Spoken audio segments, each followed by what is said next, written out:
Welcome back, students. Today we are going to start with the third session of chapter 3 of civics, that is, what is government. In the last session, we have learned about the government, what all work does the government do, the levels of government. Then we have also seen about the laws of the government and the types of government in different countries, what is meant by democratic government and how does democratic government works in India. Okay, now in this chapter we are going to learn about the representative democracy. Now what exactly this sentence means, that representative democracy, that means in a democratic government there should be a representative. Now this representative, okay, which will be elected by the people. Okay, the first sentence or the first point tells us people do not participate directly in the government but instead choose their representatives through an election. Okay, now when your parents are voting for a particular person or a corporator of an area, so that corporator is a person who is representative for us. He stands for election, he gives speech, and he requests the people or the citizen to give votes to him. Okay. On the other hand, when we consider our parents as voters, so they are citizens. But here, students, I want to make it clear that indirectly our parents or the citizens of India are the representatives of the government. This is an indirect way of representing the government. Fine. It is not only important to elect a representative, but it is also important that the citizens should also raise the point regarding some of the issues or some of the problems which are taking in our society. Okay. Students, for your kind information, you are also a part of government. You are the representative of the government. It's okay that you are not eligible right now for voting. When you will be completing 18 plus age, then you will be eligible for voting, and at that time you can go and cast your vote, no problem. But right now you can raise your voice. For example, if you have seen this movie Dabba Party, or sorry, Chiller Party. So in this movie, as you see, these children are struggling for a particular dog, and they have a live debate in one of the channel, live session on the television, with one of the minister who is behind this dog to get him out of the society. It is basically a stray dog. Okay, but here what does this movie tells us, that how children at a very small age also, they have the power to face the government, they have the power to fight with the government, not exactly fight, but they have an power to ask the government, and here government is answerable to the people. So in this way you are also an indirect representative of the government, even if you don't elect or if you don't cast a vote. Okay, now these representatives, what they do after elections are held, these all representatives, selected representatives, they meet and they make decisions for the entire population. For example, the corporator of our area, when he is elected, he goes in municipal corporation as an officer. He has a discussion with the MPs and the MLAs, etc. They have a budget. Okay, some amount of budget is there for constructing of the gutter channels, cleanliness of the drainages, constructing of the drainages, making the roads, repairing the roads. Then if there is any flood situation, so at that time also how to take care of the people, etc. All these things are being taken care by the representatives whom we have elected. Okay, the democratic government must allow universal adult franchise. Now what is this universal adult franchise? This is one particular term. As I told you that once a person completes his 18 years, he is an adult. Okay, and once he completes his 18 years, when he celebrates his birthday, after that he is allowed to vote universally. That is not only in India, but in whichever country he goes, wherever universal adult franchise, that UAF, is applicable, at that particular place, this particular person can go and he can cast his vote. If he is under age, then sorry to say that he is not eligible. He and this universal adult franchise is not at all applicable to him. So students, if you want to cast vote, then you have to compulsory complete 18 years of age. That is the law of government which is mentioned in the constitution again. Now here you can see how the government of India makes the law and implements it. Okay, which are the major portions of the government or the parts of the government which makes the law, which implements the law, and which thinks upon the law which has to be given to us. It is not the duty of only one person. It is team-wise work of doing it. Okay, for example, if we are making a chart in our classroom, okay, so for that reason we also decide in between us ki who will bring the stationery, who will make the designing work, who will research on a given particular topic, who are good into art, they will start designing that particular chart very properly, who are good into handwriting, they will start writing it in a very proper way, and in this way a particular chart is being made. Okay, so is the work of government. It has total 3 parts into it. One is executive, one is legislature, and one is judiciary. Now executive is execution, to bring into work. Now who implements these laws, or who gives orders regarding these laws to the people? Now during this pandemic time, we know that many a times we have seen our Prime Minister, Mr. Narendra Modi, who comes on the television and he addresses to the people. Okay. After that, we have also seen our Chief Minister, Mr. Uddhav Thackeray, who comes on the television and he addresses to the people. So the laws which are being made, so addressing them and requesting the people to follow these particular laws is the work of executive department, which consists of president, vice president, and cabinet ministers. Okay, they execute these laws. Fine, and the responsibility is to pass the law made by the legislature. Now, second part is legislature of parliament. Okay, which consists of again Lok Sabha, Rajya Sabha, and here we have Prime Minister. Okay, their responsibility is to make laws compulsory. If there are no laws for a particular reason, so a new law can be made by the legislative of parliament. This can be then submitted to the executive, and then it can be brought into enforcement. Okay, judiciary system we are having, it consists of Supreme Court of India. This is the highest level of the court in India. Okay, so if you are not able to sort your problems which are going on in the civil court or in high court, then at the end you can approach to the Supreme Court, but decision of the Supreme Court will be final and it has to be followed by everyone. Supreme Court of India is in Delhi. There are many judges who are sitting over there, and there is a panel, there is a group, there is a team of judges which thinks upon the laws which are made by the legislature. They approve these particular laws, and then the judiciary, after approving, it is given to the executive department, that is president, vice president, etc., and then it is been told to the people and it has been mentioned in the constitution.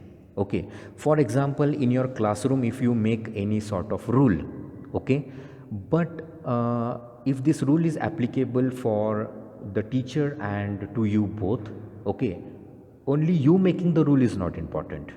That rule has to be discussed by the with the class teacher. Then the class teacher will forward this rule to the coordinator. Then the coordinator will discuss it with all the heads, that is principal, vice principal, etc. After getting an approval for this rule, then again in reverse manner it will come to the class teacher, and then whatever the decision is about this rule will be told to you. Okay, if it is applicable, then that rule will be totally applied in the classroom. So in this way the government of India works. Okay, so it's a huge team, it's a very big team that works for us, and hats off to the very intelligent people regarding economics, regarding finance, regarding health, education, and many such terms which are applicable to each and every person who is living inside the boundary of India. Okay, which this type of rules and regulations works for it. Fine. What is women's suffrage movement? Now this is very important topic, students. Okay, learn it, by heart it, and imbibe it into your brain all the time. Now the women's suffrage movement was a struggle for the rights of women to vote and run for office, and is part of the overall women's right movement. In ancient time, before the women's suffrage movement was implemented, in ancient time what happened is, student, women were not allowed. Even few men were also not allowed to vote for the representatives, etc. Women were only given the household work to be done. Okay, they were totally banned from doing all this type of government related work, or not coming outside the house also, etc. But later there was a small incident. Okay, there was small incident on page number 32 of our textbook. We have this small incident in this box. Okay, during the war, when many men were away fighting, and because of this women were called upon to do the work that was earlier considered men's work, many women begin organizing and managing different kind of work in their particular area or society, etc. When people saw this, they began to wonder why they had created so many unfair stereotypes about women and what they were capable of doing. So women begin to be seen as being equally capable of making decisions. Okay, men used to go for war, and they used to leave the particular village or a particular area, and they used to go away, and in that village who were remaining behind were the old people, children, and women. Okay, now old people and children were not that capable of managing, or they were not capable of governing that area, or to protect that particular area, or to take any sort of decision. So later women tried to interfere in all these ways. They started to take positions which the men used to held, and they started to take decision and to take care of the children, and to take care of the fellow men which were there into the village. And when these men used to come back from the war, they came to know that the village has been functioning very properly without the men. The government of this particular village is going on in a very proper way, and looking to this, the men decided that the women will get equal right as the men had.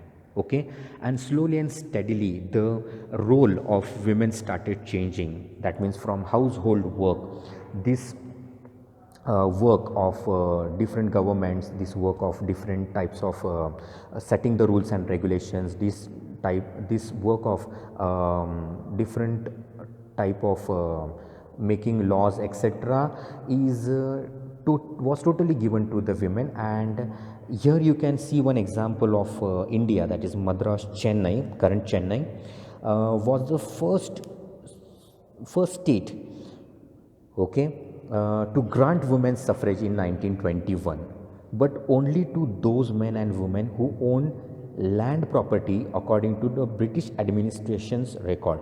Now this was before the independence, before 1947, when Britishers were there. Okay, men and women were allowed to vote, no problem, but only those men and women who owned the land property, and as per the British administration record only. Okay, later this changed in 1950 when universal suffrage was granted to all the adult Indian citizens, and in 1950 universal suffrage granted voting rights to all the women. Okay, now here I want to make one thing clear, students, ki American women got the right to vote in 1920, while the women in UK got to vote on the same terms as the men some years later in 1928. So much difference Okay, the recent update is that uh, approximately somewhere in 2015, now currently Dubai has got the women's suffrage movement. So till 2015, women of Dubai were not allowed to vote, to cast a vote. But here in 2015, now recently, the women of Dubai has got this right, and women's suffrage movement is started. Here is one picture showing that how these women are having a rally with these slogans as New York City women have no vote at all. So they used to move on the roads regarding the rights to vote every time. And you can see this type of banners which are been created, so that women who are the leaders in this particular rally, they have the slogans with them saying that they need a right to vote. So in New York, as we know, American women have got this vote in 1920. Because of this women and the rallies which were going on into the capital, because of them they have got this right of women's suffrage movement, which is very important for all the women's who are staying in different countries. Okay, it started at one place, that is in America, and now you can see in different countries and at different places all the women have got right. Only the criteria is that they have to complete 18 years. Okay, 18 plus they are eligible to vote. That is one particular thing. Okay, before that they are not eligible. Okay, so they should not grant or they should not request the government that we have not yet completed 18 years, government please allow us to vote. Everywhere women suffrage movement in other different countries is going on, and please we beg you, we request you that we want women suffrage movement. No, for each man and each woman he should complete 18 years compulsory, and that is the reason why for getting driving license you should be considered as an adult. For voting you should be considered as an adult, and that is only one fixed law which the government has implemented. Okay, universal adult suffrage, as I told you that you have to complete 18 years old. This is again one more important term related to civics. It is called as universal adult franchise, UAF. Okay, as I told you that 18 years has to be completed, no matter what your caste is, what your creed is, what your sex, that is gender is, that is are you a male or female, no matter what your religion is or your place of birth is. Okay, even if some of the people belong to tribal area who lives in the forest area, they also have the right to vote. Only the thing is that he or she has to complete 18 years compulsory. Okay, now these are important definitions. Later just go through these definitions which are very important terms related to civics. Okay, as we have different terms related to geography, that is celestial bodies, we have stars, we have planets, we have asteroid, meteoroids, etc. In the same way, these are some of the important terms and the definitions related to these terms. Okay, as I told, importance of voting. Democracy has given a powerful right, that is to vote. Voting is the fundamental basis of democracies. Of the people, for the people, and by the people is the slogan of democracy, compulsory. No one, even your parents, students, cannot what we can say, create an obstacle. They cannot enforce you not to vote. Okay, it is your right, it is your vote. It is not important that whichever vote your parents have given, the same vote you have to give to that particular representative. It is your choice. Okay, it is each and every person's choice to give their own vote, and it should be totally secret. You should not discuss it with any of your relative, you should not discuss with any of your friend, no matter even if he is your close friend or your best friend or your parents also. You should not discuss with anyone. You should keep it totally secret, this voting, anywhere, wherever it goes, in any of the countries. Okay, no matter. It must be done as a compulsive duty, although there is no legal obligation to vote. Do not kindly consider this day of voting as an holiday. Okay, do not consider it as a vacation.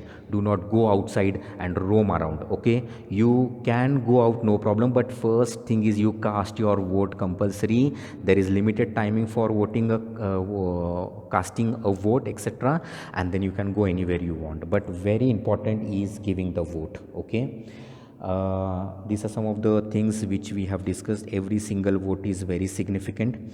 Okay, then if the people are equally divided between two candidates, one single vote can be a game changer and has a decisive factor. Origin of change: apart from the protest, voting is highly effective medium to have the change. That every time going and protesting for rallies and for slogans, etc., rather than that, voting is very important. Okay, that shows majority. When we have majority of votes, we have majority of decisions. When we have majority of decisions, then a person will be elected, and it makes the smooth functioning of that particular government.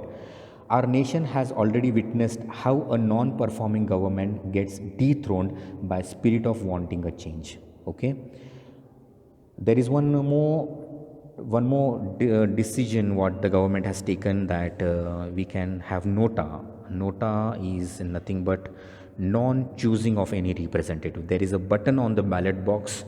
If you are not interested to give vote to any of the representative, then you can press this button, nota. Okay, there should be sense of pride. As I told you that the feeling after having cast a vote infuses a sense of pride of being a responsible citizen. So cast your vote, it is very important. You are the citizen of India. Okay, we do not belong to Pakistan, we do not belong to any other country, we belong to India. So whatever is going on into India, okay, as a citizen, as a responsible citizen, kindly cast your vote. It is very, very, very important, very important. Okay, do not ever in your life miss this particular best opportunity, because casting your vote also shows that you are an responsible and a citizen of this particular country, compulsory. Okay, so very important. Read the further description what has been given, because we have discussed this. Okay, democracy is pre-independence. In the pre-independence India, before independence, only a small minority were allowed to vote, as we have discussed. Women were not allowed, and even if women were allowed, they were in minority. These few people would take the decision about the majority, and it was very wrong. Okay, Gandhiji's thoughts. This is the last ever topic what we have. Gandhiji has also thought about the universal adult franchise. He has also struggled to explain each and every citizen of this country that how much importance is universal adult franchise. Gandhiji and other people criticized this unfair practice and emphasized on universal adult franchise very much. Gandhiji wrote about this injustice in his journal Young India in 1931. He wrote that it was unfair that only wealthy and educated people were allowed to vote. The people with good character but no wealth and education were not allowed to vote. What is this mean? Okay, it was totally unfair that only wealthy and educated people were allowed to vote, and then the people who were having good characters, the people who were not having that much wealth or education, were not at all allowed to vote. Okay, so here Gandhiji, as the father of the nation, has mentioned into one particular journal, and that was been spread in all over the country, and then people realized that how important is universal adult franchise. Okay, here students, our democracy is designed to speak the truth to power. Okay, very important students, cast your vote. Democracy is very important. We are part of democracy. Somewhere there are advantages and disadvantages in all these types of government, but if we are following democracy, then this is one of the peaceful method to follow. Okay, and we are living in this country, we should live in a very flexible and in a very, very peaceful way, and that is the reason why students, universal adult franchise works, and women's suffrage movement also works, and that too for democracy. Okay, so hope you liked the session, and it was nice interacting with you. It was nice handling this particular session for the beautiful term, that is what is meant by government. Okay, and thank you for listening. Thanks a lot. Okay, take care, and the assignments, solve the assignments properly, worksheets properly, read this lesson very carefully. Each and every sentence is very important in this particular topic, which is related to you and everyone. Okay, so thank you very much. Thanks again.